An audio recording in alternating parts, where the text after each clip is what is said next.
하나님의 인도하심을 기다릴 줄 알아야 됩니다. 때로는 지칠 때도 있고 버틸 힘이 없어질 때도 있지만 그럼에도 불구하고 포기하지 않아야 됩니다. 그래야 하나님이 만나주시고 하나님이 이루어 주십니다. 하나님은 정한 때가 분명 있는데 그 때를 놓치는 우리들을 되지 말게 하여 주시고 하나님의 정한 때를 살아내게 하시고 지치고 힘들만한 때도 하나님이 나와 함께 하심을 믿고 이겨낼 수 있는 저들 되게 하여 주옵소서. 오늘은 또 수요 저녁 예배로 함께 모이고 요양원 예배를 다녀오는 날입니다. 하나님 이 모든 여정 가운데 주의 복음이 전달되게 하시고 주의 복음을 만나게 하시고 무엇보다 예배가 사모하게 될 수 있도록 내 마음 붙들어 주시고 그 예배를 통해서 하나님의 기쁨을 만나게 하여 주시옵소서. 감사합니다. 고마우신 예수님 이름으로 기도드렸습니다. 아멘. 아멘. 데살로니가 전서 말씀 4장 봅니다. 4장 3절에서 9절까지만 보겠습니다.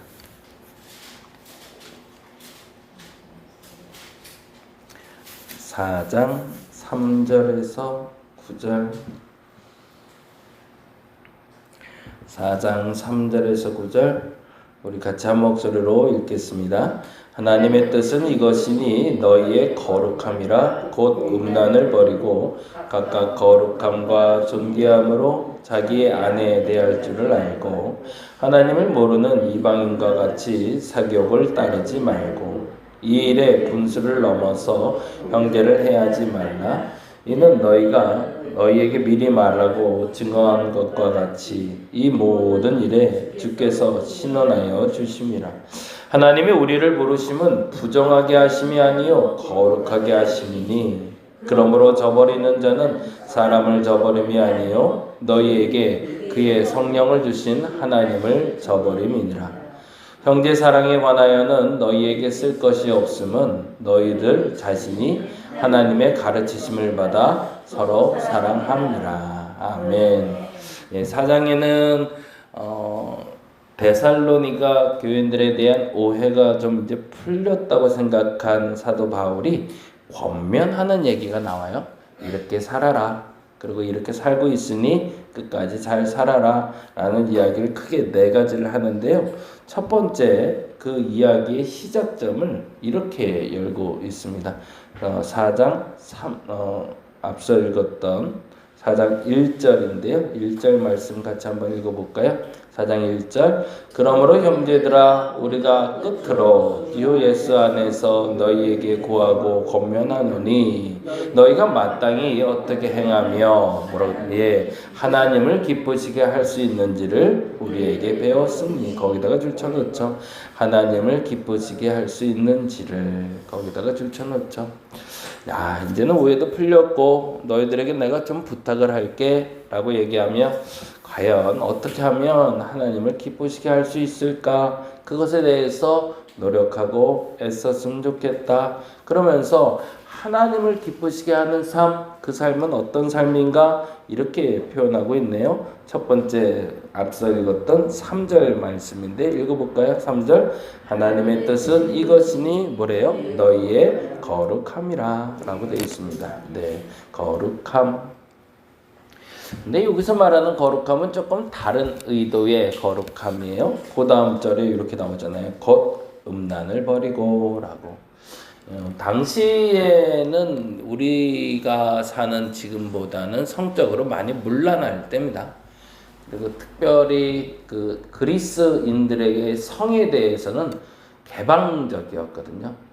요즘에도 뭐 결혼 안 하고 그런 성생활 하시는 분들도 많고 애인 없으면 안 되는 세상, 뭐 남편 말고 아내 말고 애인은 꼭 있어야 된다는 세상, 이런 세상을 살아가고 있긴 하지만 그때 당시에는 오히려 더 보편화됐던 거죠. 그러니까 이걸 아예 죄라고 딱 규정된 상태에서 그렇게 살면 나쁜 짓이지만 그때 당시에 문화가 그랬기 때문에 사람들은 너무나 당연히 나 아닌 또 다른 아내, 남편, 애인 뭐 이런 종류들이 허다하게 많았고 그 중에 특별히 그들의 제사 문화 자체가 성적인 것을 개방해주는 제사 문화였기 때문에 그것이 많이 문란해질 수 있었던 거죠.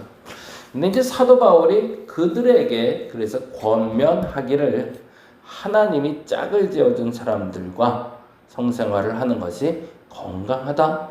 그 말을 좀 완곡하게 표현해서 거룩함이라고 얘기합니다. 이게 부부의 성적인 경건을 지키라. 그것이 어찌 보면 첫 번째 메시지가 됩니다. 그렇다면 데살로니가 교회는 이런 일이 많았다는 얘기죠. 사실은 제일 먼저 얘기한 걸 보니 제일 먼저 얘기하는 건 제일 중요한 얘기잖아요. 데살로니가 교회에서 다른 거는 다 잘하는데 이게 문제가 될 만큼 만연돼 있었고 죄인지를 알지 못하자 그것에 대해서는 조금 가르쳐줄 필요가 있었던 거죠. 그래서 부부들이 거룩을 지켜야 된다라는 이야기를 3절에서 8절까지를 하고 있고요.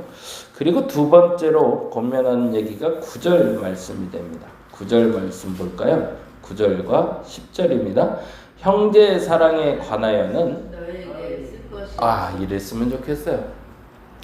형제 사랑하는 거, 이거 뭐 말할 필요 없지. 그렇게 잘하고 있는데 뭐 내가 굳이 더 말할 필요 있을까라고 얘기하는 거예요. 그럼 어떤 일이 있었기 때문일까요? 이렇게 될까요? 너희들 자신이 하나님의 가르치심을 받아 서로 사랑함이래요. 이거는 뭐 말하지 않아도 너무 잘하고 있네. 이거는 뭐 그러고 나서 이런 표현 쓰네요. 10절에 너희가 온 마게도냐 모든 형제에 대하여 과연 이것을 행하도다. 과연 이것을 행하도다는 뭘까요? 그들의 사랑이 소문이 나더라는 거예요. 근데 이 마게도냐 사람들이라는 건 뭘까요? 그 사도 바울이 2차 선교 여행을 떠나면서 제일 먼저 만난 교회가 어디였죠? 빌립보 교회죠. 빌립보 교회를 만나고 그리고 여러분이 잘 아는 대로 베레아 교회도 만들어집니다.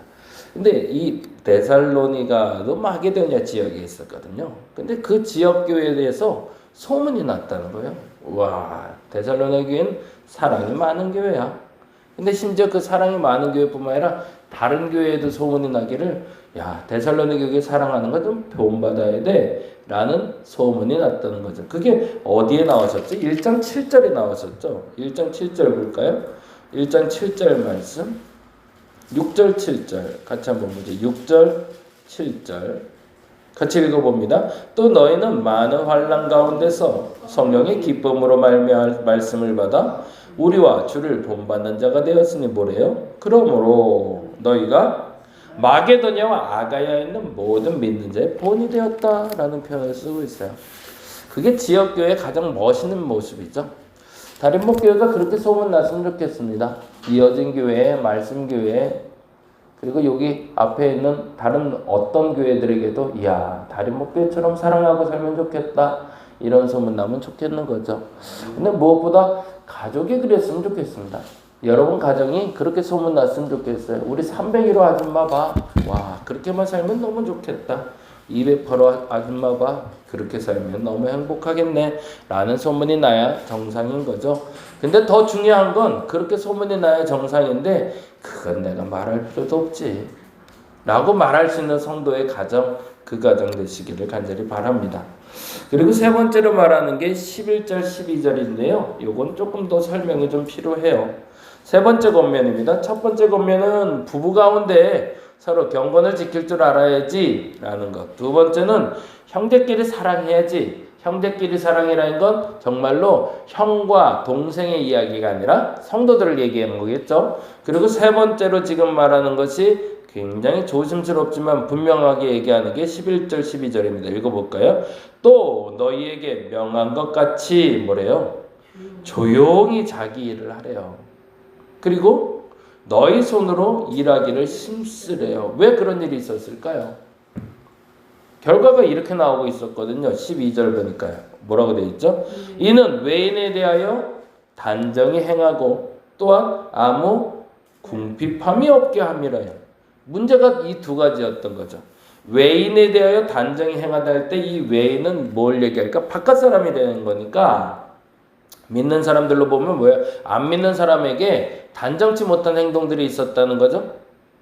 유대인들에겐 헬라인이 될 거고 그 이방인들 앞에서 단정히 행하지 못했다. 단정이라는 단어는 우리가 잘 아는 대로 품이 있지 못했다. 좀 경솔했고 가볍게 행동했다는 얘기죠. 근데 뭘 가볍게 행동했냐면 이 연결고리에서 나오고 있죠. 또한 아무 궁핍함이 없게 하라는 거. 일하지 않으니 돈을 벌지 않는 거고 돈을 벌지 않으니 가난하게 살고 있었던 겁니다. 근데 그러다 보니까 천박하게 살아가게 된다는 거죠. 밥 먹을 때 이 사람을 보면 아우 천박하게 먹어 이렇게 말하는 사람이 있고요. 아우 참 예쁘게 먹네, 복스럽게 먹네 라고 말하는 사람들이 있어요. 행동을 할 때 보면 아유 좀 천박하다 라고 느껴지는 사람도 있고 어떤 사람 보면 좀 품위 있게 행동하네 라는 사람들이 있어요. 왜 품위가 자꾸 떨어질까요? 자신에게 뭔가 부족하기 때문이거든요. 그리고 마음이 급하기 때문이거든요. 그리스도인들 중에 그런 사람들이 있었다는 거예요. 근데 왜 그런 일이 벌어졌냐? 각자가 자기가 하던 일을 멈췄어요. 그리고 일을 안 해요. 왜? 여기에는 사도 바울의 문제도 있었어요. 당시에는 지난번에도 데살로니가 전 후서를 한번 나눌 때 얘기 나눴겠는데 종말이 진짜 올 줄 알았거든요. 당장 내일 당장이라도 예수님이 오실 줄 알았던 거예요. 그래 놓으니까 굳이 뭐 일을 해. 지금 교회에서 열심히 봉사하고 섬기고 여러분이 그거 생각하시면 훨씬 이해가 빠를 것 같은데 여기 계신 분들은 다 아실 텐데 1992년에 있었던 다미선교회 예수님 오신다고 그래서 12시, 9시에 다 교회당에 모여서 찬양하고 방언하고 통성으로 기도하고 막 그러다 12시 됐는데 아무 일도 없었잖아요. 땡 하고 종 쳤는데 그러고 다들 보자기 뒤집어 쓰고 도망가듯 나왔던 장면. 그때 재산들 다 팔고 재산들 넘기고 막 그랬잖아요. 굳이 그럴 필요가 없을 것 같은 거죠. 데살로니가 교인들도 당시에 예수님이 당장 내일 올 것 같은데 내가 지금 돈 벌어서 뭐해? 적금 벌어서 뭐해? 보험 들어나서 뭐해? 이 생각이 드는 거죠. 그러다 보니까 오늘 해야 할 일을 안 하고 있다 보니 점점 가난해지는 거죠. 마음도 그렇고 그리고 재정적으로도 그렇고 그러다 보니까 사람들의 품위가 떨어지는 겁니다. 잘 안 씻게 되고 잘 자기 관리를 안 하게 되는 거죠. 그래서 데살로니가 교인들에게 부탁을 해요. 내일 당장 예수님 오더라도 뭐 하라고요? 할 일은 해야지 라는 얘기를 하는 거예요. 우리에게도 동일한 얘기죠. 아유 이제 뭐 나이 먹을 만큼 먹었는데 아니요. 지금 내 관리를 하는 사람이 그 내일을 준비할 수 있는 거고요. 아유 어리니까 괜찮아. 아니요. 어린데 지금 관리를 잘하는 사람이 성이 돼서도 관리를 잘하는 거죠. 오늘 내 몸가짐 그리고 먹는 태도, 행동하는 것, 말하는 것에 품위를 잃지 않는 여러분 되시기 바랍니다. 사도 바울은 그 부분을 매우 강조해서 경고하고 있어요. 그걸 놓치지 말라는 거죠. 그리고 이 얘기가 데살로니가 후서에서 다시 한번 반복이 됩니다. 여러분 누구에게든지 그 말을 들을 수 있으면 좋겠어요. 아우 참 품이 있다. 말하는 것도 품이 있고 뭘 먹는 걸 봐도 품이 있게 먹고 행동하는 것도 참 어떻게 저렇게 예쁘지? 라는 말을 들을 수 있는 여러분 되시기 바랍니다. 그리고 마지막 얘기하는 게 죽음에 대한 이야기예요. 그게 13절부터 18절까지인데요.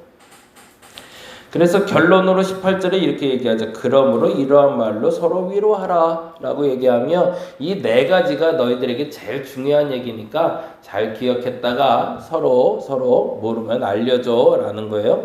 부부 가운데 경건해야 돼. 그리고 뭐 하라고요? 형제사랑 지금처럼만 하면 돼. 그런데 일도 좀 해야 돼. 교회만 자꾸 모여있지 마. 자꾸 나가서 너희들이 해야 될 일 하면서 품위를 좀 지켜야 돼. 열심히 일해서 돈도 좀 벌어야 돼 라고 얘기하고 그런데 한 가지 질문이 생겼던 거예요. 종말에라는 얘기를 했잖아요. 예수님 오실 때 맞이하는 신부 얘기를 들었는데 그 신부들은 천국에 갈 것 같은데 먼저 죽은 사람들은 어떻게 되죠? 라는 거죠. 먼저 죽은 사람들에 대해서는 예수님이 어떻게 생각하고 있을까? 그 사람들은 지옥 가는 거 아닌가? 구원받지 못하는 거 아닌가? 그러자 13절에 이렇게 얘기합니다. 형제들아 자는 자들에 관하여는 이라고 되어 있죠. 죽은 사람들 너희가 알지 못함을 우리가 원하지 아니하노니 이는 소망 없는 다른 이와 같이 슬퍼하지 않게 하려 함이라. 애도하되 그러나 너무 슬퍼하지 말라. 왜? 14절 우리가 예수께서 죽으셨다가 다시 살아나심을 믿을진데 이와 같이 뭐래요? 예수 안에서 자는 자들도 하나님이 그와 함께 데리고 오시리라. 걱정 마라. 그들도 구원받을 거다. 염려하지 않아도 돼 라고 얘기하고 있는 거죠. 그러면서 죽음에 대해서 안론시키고 미리 죽은, 먼저 죽은 사람들, 순교한 사람들이든지 나이가 들어 죽은 사람이든지 상관없이 예수를 알고 하나님을 아는 사람들 하나님이 구원할 테니까 너무 염려하지 말고 너희들 오늘 하루에 최선을 다해 살라라고 얘기합니다. 어찌 보면 우리 모두에게 하는 얘기죠. 지금 우리 모든 교회들이 이렇게 살 수 있기를 바랍니다. 오늘 최선이어야 됩니다. 그럼 만족합니다. 먼저 죽은 사람들 염려할 필요 없습니다. 하나님은 책임질 겁니다. 중요한 건 오늘 내 삶 속에 내가 어떤 흔적을 남기고 있는가죠. 여러분이 들고 일어난 그 자리가 깨끗하시기 바랍니다. 그 자리가 어떤 곳이든지 야 어떻게 우리 권사님 자리는 볼 때마다 이렇게 깨끗해? 우리 집사님이 지나간 자리는 자취도 안 남네? 라고 말할 수 있는 우리 농담삼아 그 얘기하죠. 꼬리가 달렸나? 왜 맨날 문이 열려있지? 라고 말하는 것처럼 뒷정리가 깔끔할 수 있는 오늘 한 날 되시기를 간절히 바랍니다. 기도하겠습니다. 품위 있게 살았으면 좋겠습니다. 예수 믿는 사람들 품위 있게 살아야 됩니다. 말하는 것도 먹는 것도 행동하는 것도 생각하는 것도 그리고 판단하는 것도 품위를 잃지 않게 하시고 저들의 마지막 흔적들이 아름답게 하여 주옵소서. 오늘 하루를 한번 그렇게 연습해 봅니다. 오늘 하루 품위 있게 살아가게 하여 주시옵소서. 감사합니다. 고마우신 예수님 이름으로 기도드렸습니다. 다 같이 기도하고 돌아가겠습니다.